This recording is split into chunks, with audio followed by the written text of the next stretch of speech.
ሰላም ጤና ይስጥልን። የጌዲዮ ቴሌቪዥን የመዝናኛ ፕሮግራም ነው። በዛሬ ዝግጅቴ ይዤላችሁ የቀረብኩት የጽናት ተምሳሌት የሆነውን ሄሮ ኦናዳ የተባለውን ወታደር ታሪክ ይዤላችሁ ቀርቤያለሁ። ብዙ እንደምትማሩበት እተማመናለሁ። የካቲት ወር በኢትዮጵያውያን ሲነሳ ብዙ ድሎቻችን የሚወሱበት ወር ነው። በዚህ ወር የአፍሪካ ህብረትም ስብሰባውን ያካሄደበት ወር ነው።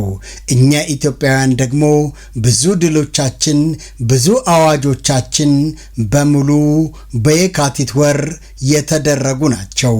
በተለይ የካቲት ሲነሳ የአድዋው ድል የሚረሳ አይደለም። ይህንን ቀን ማስታወሻ በማድረግ የጽናት ተምሳሌት የሆነውን ሄሮ ኦናዳን ይዤላችሁ ቀርቤያለሁ። ስለምታደምጡኝ እጅግ አድርጌ አመሰግናለሁ። መልካም ቆይታ።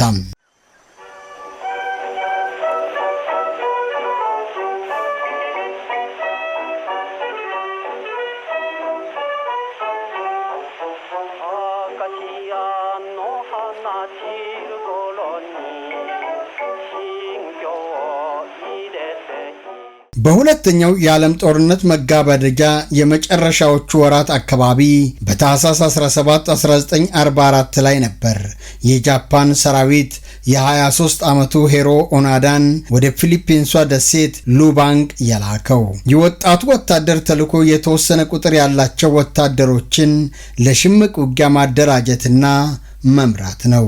ይህም የደሴቲቱን ወደብ የአውሮፕላን ማረፊያ መደምሰስና ከጠላት ኃይል ጀርባ ሆኖ እክል መፍጠር፣ በግንባር ያለውን የጃፓን ጦር መርዳትን ያጠቃልላል። ኦኖዳ ወደ ደሴቲቱ ከማቅናቱ በፊት ግን ከአዛዡ አንድ ቀጭን ትዕዛዝ ተቀብሎ ነበር። አዛዡ ለኦኖዳ ቃል በቃል እንዲህ ነበር ያለው: በደሴቲቱ ቆይታ ፈጽሞ ራስን ማጥፋት አትችልም። 3ም 5ም ዓመት ሊቆይ ይችላል። ግን ምንም ይሁን ምን መምጣታችን አይቀርም። አንተ አንድ ወታደር እስኪቀር ድረስ እየመራሃቸው ቆይ። ለቀለብህ ኮኮናት እየበላህ መጠበቅ ትችላለህ። እንዲያውም ኮኮናት ተመገብ። በምንም ሁኔታ ግን ራስህን ማጥፋት አትችልም ነበር ያለው። ኦኖዳ ትዕዛዙን ተቀብሎ ወደ ሉባንግ ደሴት አቀና። ኦኖዳ ደሴቲቱን በረገጠ በጥቂት ወራት ጊዜ ውስጥ ግን በአካባቢው የሚገኘው የተባበሩት ኃይሎች ደሴቲቱን አጥቅቶ ተቆጣጠረ። ኦናዳና ሌሎች የሽምቅ ውጊያ ጓዶቹም ዋናው የደሴቲቱን ክፍል በቁጥጥር ስር ሲውል በተለያዩ አነስተኛ ቡድኖች በመከፋፈል ጥቅጥቅ ወዳለው ጫካ አፈገፈጉ። ኦኖዳ የሚመራው ቡድን ከኦኖዳ ውጪ 3 አባላት ነበሩት። ሾቺ ሺሚዳ፣ ኪንሺቺ፣ ኮዙካና ዩቺ፣ አካቱሱ የሚባሉ ነበሩ። የቡድኑ አባላት የነበራቸውን ውስን የሩዝ ራሽን እየተከፋፈሉ በኮኮናት ቀቅለው በሚበሉት አረንጓዴ ሙዝና አንዳንድም በአቅራቢያቸው ያሉ የደሴቲቱን ነዋሪዎች ከብቶች እየገደሉ በመብላት የጫካ ኑሯቸውን ተያያዙት። በዚህ የነዋሪዎቹን ላም በገደሉበት በአንድ ወቅት ላይ ነበር የደሴቲቱ ነዋሪዎች የጣሉትን በራሪ ወረቀት ለማግኘት የቻሉት። በራሪ ወረቀቱ ጦርነቱ በነሐሴ 15 ማለቁን ገልጾ ከተደበቃችሁበት ተራራ ውጡ ይላል። ሽምቅ ተዋጊዎቹ የበራሪ ወረቀቱን መልእክት በቀላሉ ሊያምኑ አልፈቀዱም። በመሆኑም እያንዳንዱ የበራሪ ወረቀቱን ቃላት ይፈትሹ ያዙ። በውጤቱም የተራቀቀ የጠላት የማጭበርበሪያ ስልት መሆኑን ደረስንበት አሉ። ከምክንያቶቻቸው ውስጥ አንዱ ጦርነቱ በነሐሴ 15 ቢያልቅ ኖሮ እንዴት በቅርቡ በቡድናችን ላይ የጥይት ውርጅብኝ ይከፈታል አሉ።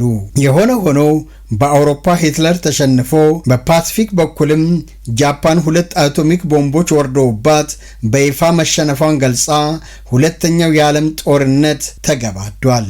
እነ ኦኖዳ ግን አንድ ቀን የጃፓን ጦር ደሴቲቱን ማጥቃቱ ስለማይቀር በሚል በሽምቅ ውጊያ በመተክተግ ወታደራዊ እክል ለመፍጠር በሚል የነዋሪውን ሕዝብ ሰብል በማቃጠል የአርበኝነት ሥራ ላይ ተጠምደዋል።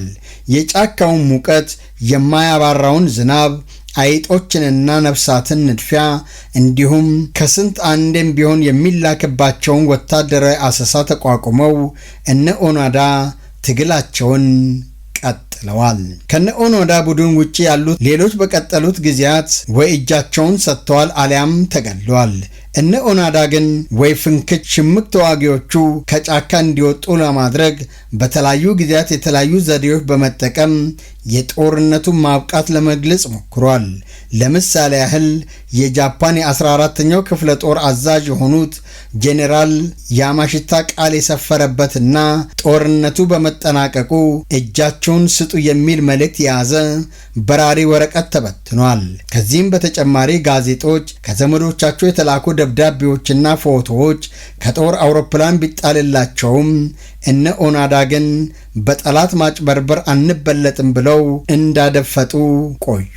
ከሚጣልላቸው ከእያንዳንዱ ነገር ላይ አንድ አጠራጣሪ ነገር በመፈለግ እንደሸመቁ ቀጠሉ። ለምሳሌ ያህል አንዱ በራሪ ወረቀት ላይ እጃችሁን ከሰጣችሁ ምንም አይነት ጉዳት ሳይደርስባችሁ ወደ ሀገራችሁ ጃፓን ትላካላችሁ የሚል መልእክት ሰፍሮበታል። ይህማ ፈጽሞ የማይደረገውን አሉ እነ ኦናዳ። ቅልጥ ያለ ማጭበርበር ለመሆኑ በዚህ ያስታውቃልም ተባባሉ። እነ ኦናዳ የሚመራቸው 3 ጓዶቹ እግር ጥሏቸው እነሱ ወዳሉበት ቦታ የመጡ በርካታ የደሴቲቱን ነዋሪዎች አጥቅተዋል ወይም ገለዋል። በጥቃቱ በርካታ ሰዎችም ቆስለዋል፣ ሞተዋልም። በመስከረም ወር 1949 ላይ ከአራቱ ጓዶች አንዱ ዮቺ አካቱሱ ለማንም ትንፍሽ ሳይል ከጓዶቹ ኮብልሎ ለ6 ወራት ያህል ብቻውን ከቆየ በኋላ በስተመጨረሻ ለፊሊፒንስ ኃይሎች እጁን ሰጠ። እነ ኦናዳ አካቱሱ መክዳቱን ተረዱ። ይሄ ደግሞ ለደህንነት አደጋ ነው። ስለዚህ ሸማቂዎቹ ይበልጥ ጥንቁቅ ሆኑ። አካቱሱ ከኮበለለ ከዓመት በኋላ ጽፎ ጫካ ውስጥ የጣለላቸውን ደብዳቤ እጁን ከሰጠ በኋላም ምንም ችግር እንዳልገጠመው ያስረዳል። እነ ኦናዳ የጠላት ኃይል አካቱሱን አስገድዶ ይህንን ደብዳቤ እንዳጻፈው ደመደሙ። ከዚህም ሌላ ከዘመዶቻቸው የተላከ ደብዳቤና ፎቶግራፍ እንዲደርሳቸው ተደርጓል። እነሱ ግን አሁንም ወይ ፍንክች እንዳሉ ነው። ከ3 ዓመታት በኋላም በ1953 ላይ ደግሞ ሾቺ ሺሚዳ ከአሳ አጥማጆች ጋር በተደረገ የቶክስ ልውውጥ መሃል እግሩ ላይ ተመቶ ቆሰለም። 2 ጓደኞቹ ተባብረው አዳኑት። ይሁን እንጂ ከዚህ በኋላ ሺሚዳ የድሮ ሺሚዳ ሊሆን አልቻለም። ስልቹና ጨለምተኛ ሆነ። ከዓመት በኋላም በአንድ የባህር ዳርቻ እነሱን ሊፈልግ ከተላከ አሳሽ ቡድን ጋር ቶክስ ገጥመው ሺሚዳ ዳግመኛ ክፉኛ ቆሰለ። ብዙም ሳይቆይ በጠና ታሞ ሞተ። ከዚህ በኋላ ለቀጠሉት 18 ዓመታት ኦኖዳ እና ኮዙካ በጠላት ተይዟል ያሉትን ደሴት በተለያየ መልኩ ሲያጠቁ ቆዩ። እንደነሱ እምነትና ለግዳይ ሲላኩ እንደተነገራቸው አንድ ቀን የጃፓን ጦር ደሴቲቱን አጥቅቶ መቆጣጠሩ የማይቀር ነው እያሉ ነው። ይህንንም ለመረዳት የጠላትን የስንቅ አቅርቦት ማዳከም ቁልፍ ግዳጅ ነው። በመሆኑም በተለያዩ ጊዜያት የነዋሪዎቹን ሰብል ሲያነዱ ከርሟል። በጥቅምት ወር አንዲት ቀን 1974 ኦኖዳና ኮዙካ ከጫካቸው የወጡትም ለዚህ አይነት ግዳጅ ነበር። የደሴቲቱ ነዋሪዎች የሩስ ክምር ላይ እሳት ለቀቁበት። ከፊሊፒንስ የጥበቃ ቡድን ጋር ተጋጠሙ። በቶክስ ልውውጡ መሃል የ51 ዓመቱ ኮዙካ ተገደለ። ለግዳጅ ወደ ደሴቲቱ ሲላክ 24 ዓመቱ ነበር።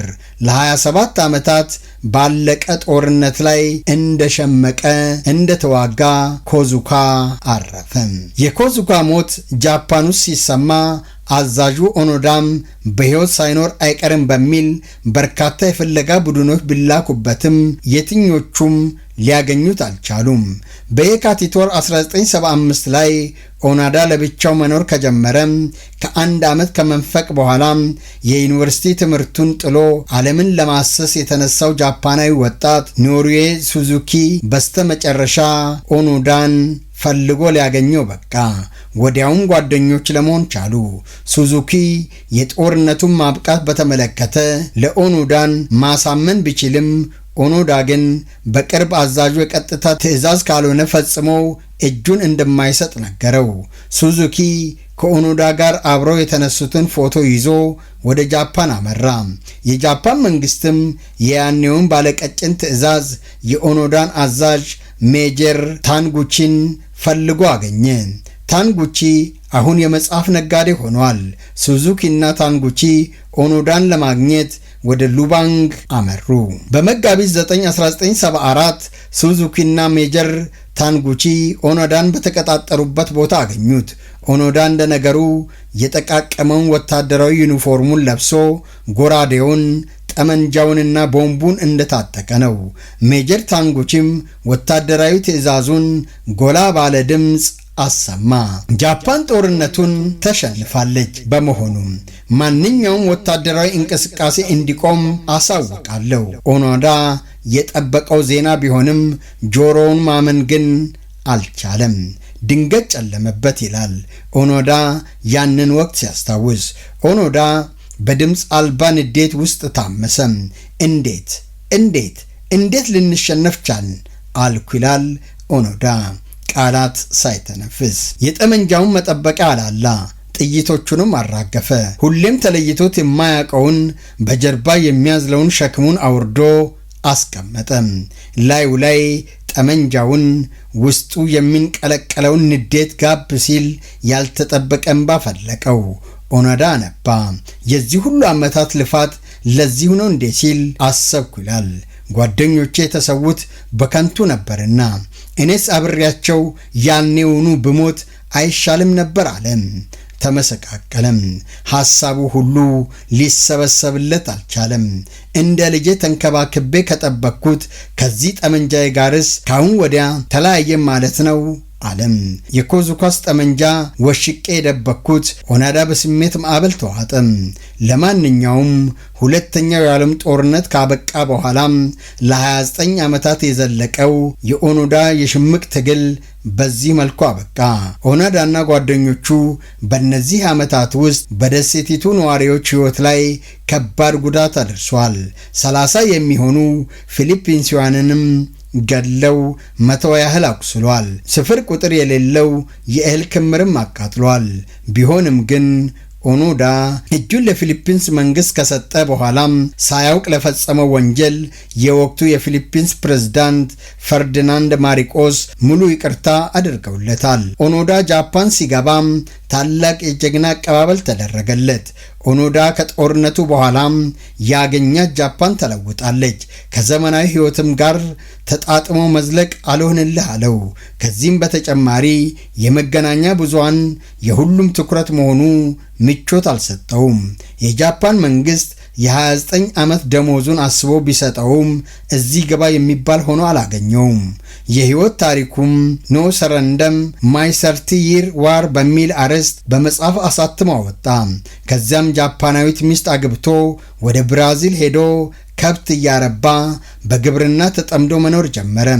በ1996 ላይ ደግሞ ወደ ሉባንግ ደሴት ሄዶ እዚያ ላለ ትምህርት ቤት $10,000 ስጦታ አበረከተ።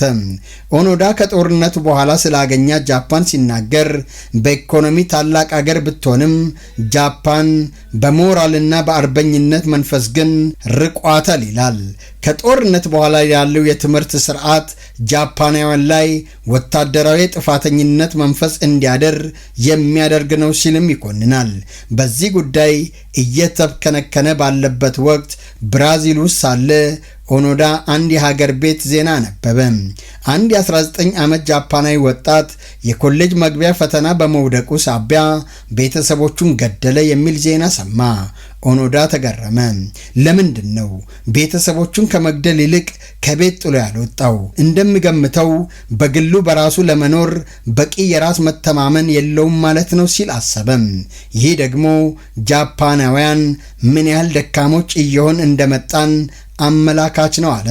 እንደ ኦኖዳ እምነት ቤተሰብ ለልጆቹ ሊሰጠው የሚገባው ትልቁ ሀብት በራስ የመተማመን መንፈስ ነው። በዚህ ክስተት ሳቢያ ኦኖዳ ወደ ጃፓን ተመልሶ የተፈጥሮ ትምህርት ቤት ያለውን አቋቋመ። በዚህም ለልጆች በጫካ ውስጥ እንዴት ችግርን ተቋቁሞ መኖር እንደሚቻል በልምድ የካበተ ዕውቀቱን ማስጨበጥ ጀመረ። ኦኖዳ በጫካ ውስጥ ስላሳለፈው ሕይወት መለስ ብሎ ሲያስብ የህልም ያህል ሆኖ ነው የሚሰማው። ከጫካ ሕይወቱ እጅግ ፈታኙ ምን እንደሆነ ተጠይቆ ሲመልስ ደግሞ ከሁሉም ልቋቋሙ ያልቻልኩት የጓደኞቼን መለየት ነው ይላል ኦኖዳ። የጽናት ተምሳሌት ሂሮ ኦኖዳ ጥር 16 ቀን 2014 ዓ.ም በ91 ዓመቱ ቶኪዮ ጃፓን ውስጥ አረፈ።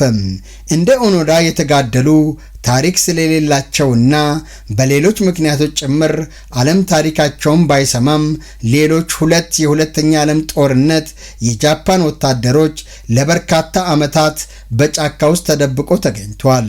ሾቺ ዩኩዌ በ1972 እና ቱሩዌ ናካሙራ በ1974 ተገኝተው ነበር።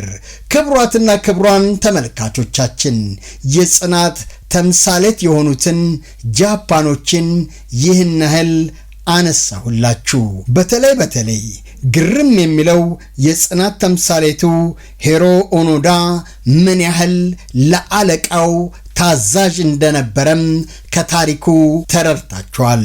ሂሮ ኦኖዳ እኛ ጃፓኖች አንድ ቀን መተን ደሴቲቱን እንቆጣጠራለን አሉት። እሱም ይህንን ቃል ተማምኖ ጫካ ገብቶ ለ29 ዓመታት ይጠብቃቸው ነበር። አስገራሚ ታሪክ ነው። ስለነበረን ቆይታ ሁሉ እጅግ አድርጌ አመሰግናለሁ። መልካም መዝናኛ ከጌዲዮ ቴሌቪዥን ጋር እንዲሆንላችሁ እመኛለሁ። መልካም ሳምንት።